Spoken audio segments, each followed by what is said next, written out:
Allahumma ghafir li Aisyah ma taqaddama min dhanbiha wa ma ta'akhkharaha. Ya Allah, ampunkan semua dosa-dosa Aisyah yang sebelum dan juga akan datang. Aisyah bila dengar Nabi mendoakan, dia bergolek-golek di tanah.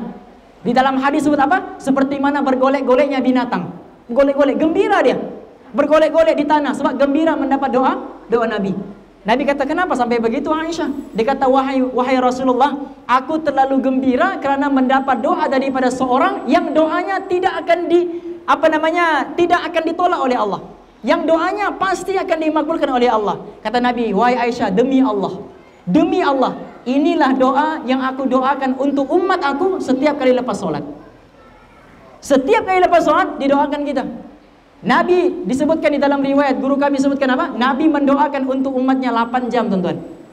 8 jam. Allahumma ghafir li ummati Muhammad, Allahumma astur ummati Muhammad, Allahumma jubur ummati Muhammad, Allahumma arham ummati Muhammad, Allahumma ghafir li ummati Muhammad, Allahumma arham ummati Muhammad. Doa berapa? 8 jam. Aisyah tegur, ya Rasulullah, sudah-sudahlah tu. Waktu Aisyah tegur tu, Nabi sudah pun berdoa 8 jam untuk umatnya. Kita mau berselawat 8 menit pun susah. Nabi sampai menitik peluh, menitik darah, menitik air mata yang mulia semata-mata untuk kita, untuk ingat kita, untuk doakan kita, tapi kita boleh lupa sallallahu alaihi wasallam. Itu yang pertama. Nabi kata, bila mana Jibril berdoa, celakalah wahai Muhammad orang yang mendengar namamu disebutkan di sisi dia, tapi dia tidak berselawat kepada engkau. Nabi kata, amin. Doa yang pasti tidak akan ditolak. Sebab apa? Yang mendoakan tu malaikat. Khuliqat min nur, diciptakan daripada cahaya. Sami'na wa ata'na, yang tidak pernah buat dosa. Dia mendoakan, yang mengaminkan pula Nabi. Double dia punya makbul. Double, yang mendoakan malaikat, yang mengaminkan Nabi. Kemudian Nabi pijak tangga yang kedua. Di sini malaikat Jibril berdoa. Ba'uda man adraka ramadhana falam yughfar lahu. Celakalah wahai Muhammad, rugilah wahai Muhammad, binasalah wahai Muhammad, jauhlah dia daripada rahmat Allah wahai Muhammad. Siapa dia? Man adraka ramadhana, orang yang masuk bulan Ramadan, kemudian selesai bulan Ramadan, falam yughfar lahu, tapi dosa-dosanya masih belum diampunkan oleh Allah. Sebab apa? Sebab bulan Ramadan ini bulan penghapusan dosa. Bulan yang memang Allah tidak akan sia-siakan apapun amalan manusia. Di dalam kitab Al-Munabbihat, Imam Ibnu Hajar Asqalani datangkan satu riwayat hadis berkenaan dengan kemuliaan Ramadan. Berkenaan dengan kemuliaan Ramadan. Bukan kemuliaan malam pertama tarawih dapat apa, malam kedua tarawih, itu hadis palsu tuh, teman-teman. Ya? Siapa yang malam pertama tarawih dapat pahala Nabi itu. Siapa yang sembahyang tarawih, dia malam-malam setiap malam nih ada kelebihannya sampai malam 30. Tonton kalau belajar hadis-hadis yang sahih, bila kita tengok hadis itu dalam kitab hadis sahih, tidak kita jumpa. Bila tengok dalam kitab hadis hasan, tidak kita jumpa. Bila kita tengok di dalam kitab hadis-hadis dhaif, tidak kita jumpa. Bila kita cek di dalam kitab hadis maudhu'at, kitab-kitab yang mengumpulkan hadis palsu, hadis itu pun tidak ada. Maknanya apa? Terlampau palsunya hadis ini, sampai dalam hadis palsu pun tidak ada hadisnya. Daripada malam pertama, malam kedua, malam ketiga, itu tidak ada, tonton. Itu palsu. Ini yang sahih disebutkan. Idza kana awwalu lailatin min Ramadhan. Apabila masuk saja malam pertama di malam-malam Ramadan. Ini kemuliaan, tuan-tuan. Sebab itu malam Ramadan kalau boleh jangan tidur. Kalau boleh jangan tidur. Tidur sekejap, lepas itu bangunlah untuk bertahajud, untuk dapatkan kemuliaan ini. Idza kana awwalu lailatin min Ramadhan. Apabila masuk saja malam pertama di malam-malam Ramadan, fayaqulullahu azza wa jalla, Allah akan isytiharkan kepada seluruh hamba dia. Allah akan kata, man dzalladzi yuhibbuna fanuhibbuhu. Siapa di antara hambaku yang ingin mendapatkan cinta aku di bulan Ramadan ini, sebelum dia dapatkan cinta aku terlebih dahulu akan mencintai diri dia. Dia belum mula lagi cinta aku nih, baru niat mau dapatkan cinta Allah. Dia baru niat mau mencintai Allah. Allah kata, sebelum kau cinta aku terlebih dahulu cinta kau. Yang pertama.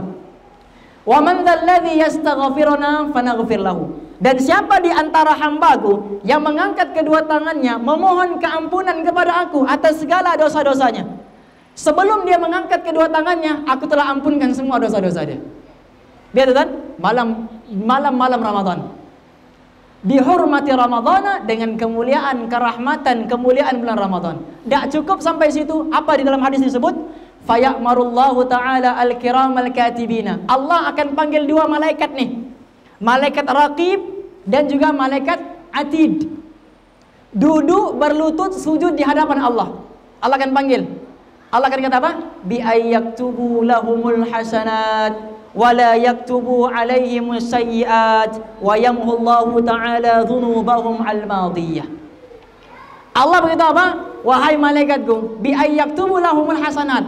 Apa saja perkara yang hambaku yang berpuasa ini buat, catatkan bagi mereka ini pahala. Sehingga kan kata ustaz kami ketika mentafsirkan mensyarahkan hadis ini, dia kata apa? Orang yang berpuasa karena kemuliaan bulan Ramadan, bila mana Allah kata catatkan segala kebaikan untuk mereka ini, apa saja yang mereka buat, sehingga kan nafas mereka pun bila mana ditarik satu, diberikan satu pahala, dihembus sekali, diberikan pula satu pahala. Bulan puasa, nafas kita pun tidak akan disia-siakan oleh Allah. Kita tarik nafas, satu pahala. Hembus nafas, satu pahala. Dalam seminit, berapa kali kita tarik nafas, hembus nafas? Dalam seminit. 30 hari Ramadan, teman-teman, 30 hari kita punya nafas pun tidak akan disia-siakan oleh Allah. Dibagi satu pahala dengan setiap hembusan nafas, kemudian diberi pula satu pahala dengan setiap kita punya tarikan nafas. Itu pun diberi pahala bulan Ramadan. Kalau nafas pun diberi pahala, apatah lagi orang yang baca Quran, apatah lagi orang yang berzikir. Nanti kita cerita apa beberapa amalan disebutkan dalam hadis, 4 amalan yang perlu diperbanyakkan sepanjang bulan Ramadan.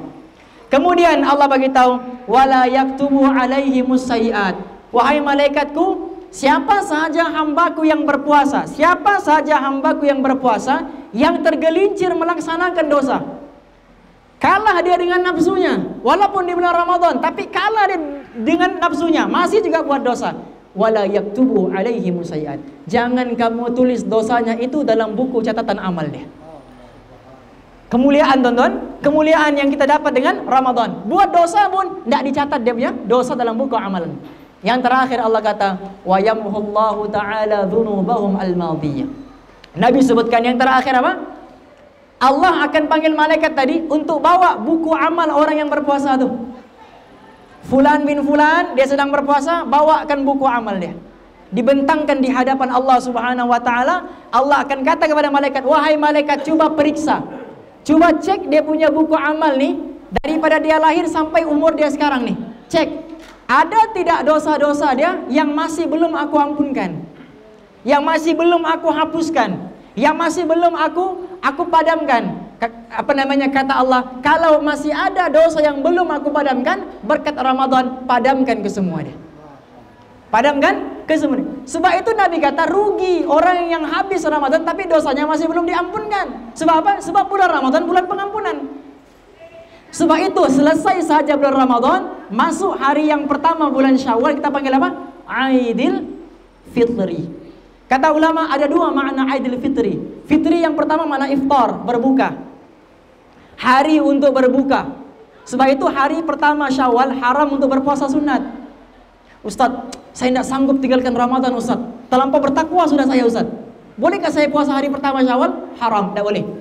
Kau bertakwa macam mana sekalipun, beriman macam mana sekalipun, rindu Ramadan macam mana sekalipun, hari pertama Syawal tetap haram untuk berpuasa. Sebab Aidil Fitri, hari untuk berbuka. Tapi kata para ulama, makna yang kedua daripada Aidil Fitri ialah Aidil Fitrah, kembali kepada fitrah. Orang yang berpuasa dengan penuh keimanan, disebutkan di dalam hadis Nabi, man shoma ramadhana imanan wahtisaban. Barang siapa yang berpuasa dengan penuh keimanan dan mengharapkan ganjaran pahala daripada Allah, ghufira lahu ma taqaddama min dzambi. Semua dosanya akan diampunkan oleh Allah. Bila bulan puasa dia taat perintah Allah 30 hari, masuk hari yang pertama bulan Syawal, seolah-olah seperti mana bayi yang baru lahir daripada ibu dia. Itu dipanggil Aidil Fitri, hari kembali kepada fitri. Dan maksud yang kedua, hari kembali kepada fitrah, bersih dia daripada sebarang dosa. Suatu hadirin yang dimuliakan oleh Allah, daripada hari ini lagi kita sudah kena azam supaya Ramadan kita ini tidak sama dengan Ramadan tahun lalu. Kalau Ramadan tahun lalu kita masih mengumpat, Ramadan tahun-tahun lalunya kita masih cakap bohong, Ramadan tahun lalu kita masih cakap benda yang haram, Ramadan tahun ini pun kita masih buat yang sama. Kita perlu berapa Ramadan lagi supaya Allah tarbiyah kita? Kita perlu berapa puluh Ramadan lagi supaya Allah betulkan kita punya iman dan takwa ini. Sebab akhir natijah daripada Ramadan ini ialah mendapatkan takwa. Ya ayyuhalladzina amanu kutiba alaikumus siyam kama kutiba alal ladzina min qablikum la'allakum tattaqun. Moga-moga kamu bertakwa. Tengok tuan-tuan, Allah menggunakan perkataan la'alla. Makna la'alla dalam bahasa Arab lafaz taraji, lafaz pengharapan. La'allakum tattaqun. Moga-moga kamu bertakwa. Kenapa Allah tidak kata kamu akan jadi bertakwa? Bila Ramadan kamu puasa, kamu akan jadi bertakwa. Tidak. Allah kata la'allakum tattaqun. Moga-moga kamu bertakwa. Sebab ada orang yang puasa tidak dapat pun takwa. Tak dapat. Sebab itu Nabi bersabda apa? Kam min shaimin laisa lahu min siyamihi illa al-ju'u wal 'atash. Berapa ramai orang yang berpuasa, mulutnya puasa, tidak makan, tidak minum, tapi tidak dapat apa-apa pahala puasa. Yang dia dapat hanya lapar dan dahaga saja. Sebab apa? Mulutnya puasa daripada makan dan minum, tapi tidak puasa daripada mengumpat orang. Matanya puasa, tapi matanya tidak puasa daripada melihat benda-benda yang haram, masih juga tengok benda yang haram. Telinganya puasa daripada dicucuk, masuk rongga ke dalam rongga-rongga yang terbuka, tapi tidak berpuasa daripada mendengar perkara-perkara yang haram. Suka dengar umpatan, suka dengar dusta, tengok benda yang haram, fitnah orang, umpat orang, hasad dengan orang. Macam mana mau dapat tarbiyah di bulan Ramadan? Suatu tuan-tuan, orang yang dalam hatinya ini ada masalah, dipanggil hasad, ataupun dipanggil dengki, ataupun dipanggil ujub, sum'ah, takabur, dipanggil permainan hati, penyakit-penyakit hati. Orang yang dalam hatinya ini bermasalah, orang yang dalam hatinya tidak tenang, tonton tengok, hidupnya mesti tidak tenang. Pasti tonton. Sebab apa? Hatinya tidak tenang. Bila tengok orang ada kelebihan sedikit, mulalah hantar sihir. Bila tengok orang ada itu sedikit, mulalah tidak puas hati. Kenapa tonton? Bila dia tidak tenang, hatinya tidak tenang, hidupnya pasti tidak tenang. Bila hidup sudah menjadi tidak tenang, wallahi demi Allah, matinya pasti tidak tenang. Matinya pasti huru-hara, teman-teman. Dipanggil su'ul khatimah. Disebutkan Quran sebut nih, innal ladzina qalu rabbunallahu tsumma istaqamu tatanazzalu alaihimul malaikatu alla takhafu wa la tahzanu wa abshiru bil jannati allati kuntum tu'adun nahnu awliya'ukum fil hayatid dunya wa fil akhirah wa lakum fiha ma tashtahi anfusukum wa lakum fiha ma tad'un nuzulan min ghafurir rahim.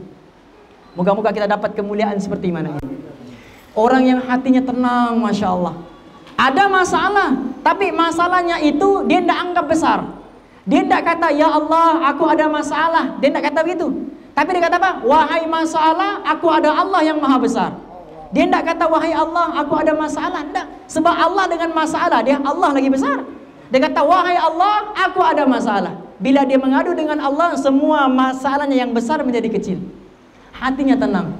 Tengok orang tidak pernah sangka buruk, tengok orang tidak pernah merendahkan orang, tidak pernah menganggap orang ini hina, tidak pernah. Dia mata dia ni tuan-tuan, mata dia ni, dia tengok benda-benda yang mulia saja. Mata dia ni tengok benda-benda yang mulia saja, tidak pernah tengok benda-benda yang haram ni. Kemuliaan mata dia. Telinganya pula dengar benda-benda yang baik, ada orang mengumpat dia tutup telinga. Mulut dia pula cakap benda-benda yang baik, tidak pernah mengumpat orang, tidak pernah fitnah orang, tidak pernah hasad, tidak pernah ajak orang untuk umpat orang lain, tidak pernah, teman-teman. Hidupnya pasti akan tenang. Hatinya tenang. Hatinya tenang, teman-teman. Bila hati sudah tenang, hidup insya Allah akan tenang. Bila hidup tenang, matinya juga tenang. Macam mana matinya? Allah beritahu Quran, innal ladzina qalu rabbunallahu tsumma istaqamu. Orang yang mana dalam hati dia ada Allah, setiap saat membawa Allah di dalam kehidupan dia. Setiap saat dia libatkan Allah. Dia ada masalah ini, dia libatkan Allah. Ada masalah ini, dia libatkan Allah. Ada masalah ini, libatkan Allah. Setiap 24 jam dalam kehidupannya, dia libatkan Allah untuk mengatur kehidupan dia. Hatinya tenang, akhirnya apa? Waktu dia mati luar biasa. Kita mati, tuan-tuan, yang talkinkan kita mungkin bapak kita, mungkin adik-beradik kita, mungkin ustadz yang talkinkan kita, mungkin imam yang talkinkan kita. Tapi orang yang beriman, yang hatinya bersih daripada menghina orang lain. Seperti mana yang Al-Imam Hasan Al-Basri. Suatu ketika Imam Hasan Al-Basri dia mau pakai jubah. Bila dia mau pakai jubah, ada anjing di sebelah dia. Anjing di sebelah dia. Anjing kan benda yang benda yang haram, anjing. Bila dia mau pakai jubah dia nampak anjing tuh. Akhirnya apa? Dia pakai dengan penuh hati-hati. Sebab apa? Sebab takut jubahnya terkena kulit anjing tuh. Ya kan? Ditakdirkan oleh ini wali tuan-tuan, aulia, wali Allah. Wali Allah ni Allah tegur direct macam tu ya. Macam Sufyan Ats-Tsauri. Ats-Tsauri tuan-tuan tahu apa makna Ats-Tsauri? Sufyan Ats-Tsauri, seorang ulama hadis yang hebat. Seorang ulama hadis yang hebat namanya Sufyan Ats-Tsauri. Apa makna Ats-Tsauri? Anak lembu. Anak lembu, dipanggil Sufyan anak lembu. Sebab apa tuan-tuan? Kenapa dipanggil anak lembu? Dia masuk masjid kaki kiri. Masuk masjid kaki kiri, tiba-tiba terdengar seruan daripada langit, "Ya Tsauri, hei anak lembu." Allah tegur macam tu juga.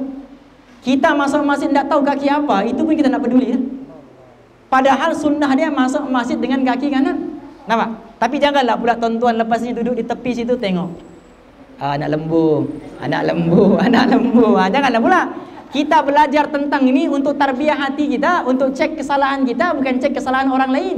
Nampak?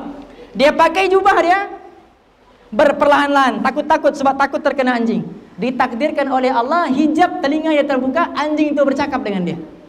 Dia boleh dengar apa yang anjing itu cakap. Apa anjing itu cakap dengan dia? Dia kata, wahai Hasan, kalau engkau pakai jubah sebab takut terkena dengan aku punya pakaian, kotor kau punya pakaian, engkau hanya perlu ambil 7 air dan campurkan 1 air dengan tanah. Sama sertu dia. Pakaianmu sudah akan bersih. Kalau terkena aku punya kulit, kau cuma perlu ambil 7 air, 1 air dicampur dengan tanah. Cuci kau punya pakaian, pakaianmu sudah bersih.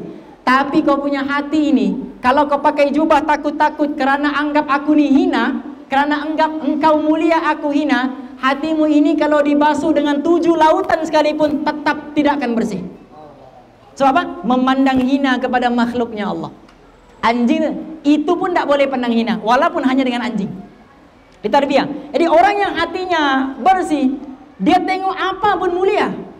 Dia tengok anjing pun bukan dengan pandangan yang hina. Dia tengok khinzir pun bukan dengan pandangan yang hina. Semua dengan pandangan yang memuliakan. Al-khalqu iyalullah. Makhluk-makhluk Allah ni semua keluarganya Allah.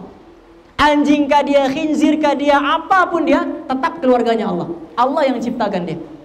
Jadi orang yang hatinya begini tuan-tuan, waktu matinya luar biasa. Bukan imam yang talqinkan dia, bukan ustaz, bukan mufti, bukan syekh, bukan ulama, bukan maulana yang talqinkan dia. Siapa talqinkan dia? Tatanazzalu alaihimul malaikatu alla takhafu wa la tahzanu. Allah akan hantar malaikat yang khusus untuk talqinkan jenazah dia. Allah hantar malaikat nih. Malaikat akan kata, "Allah takhafu wa la tahzanu." Wahai hamba Allah, jangan kamu takut, jangan kamu sedih. Wa abshiru bil jannati allati kuntum tu'adun. Kau tengok atas sana. Bila orang yang sakaratul maut nampak atas, rupanya apa? Rupanya Allah sedang bentangkan syurga di hadapan mata dia. Allah kata, "Inilah syurga yang bakal kamu masuk nanti." Belum mati lagi tuan-tuan. Matanya belum tertutup lagi, belum mati lagi, tapi sudah nampak tempat yang bakal dia masuk nanti. Syurganya Allah. Syurganya Allah. Sebab apa? Hatinya tenang. Bila roh dalam diri kita nih tuan-tuan, bila roh nampak sudah tempat yang paling terbaik, agak-agak roh mau tinggal di dalam jasad. Tidak mau. Sebab apa? Sebab dia nampak, jasad ni akan membusuk. Itu tempat yang abadi.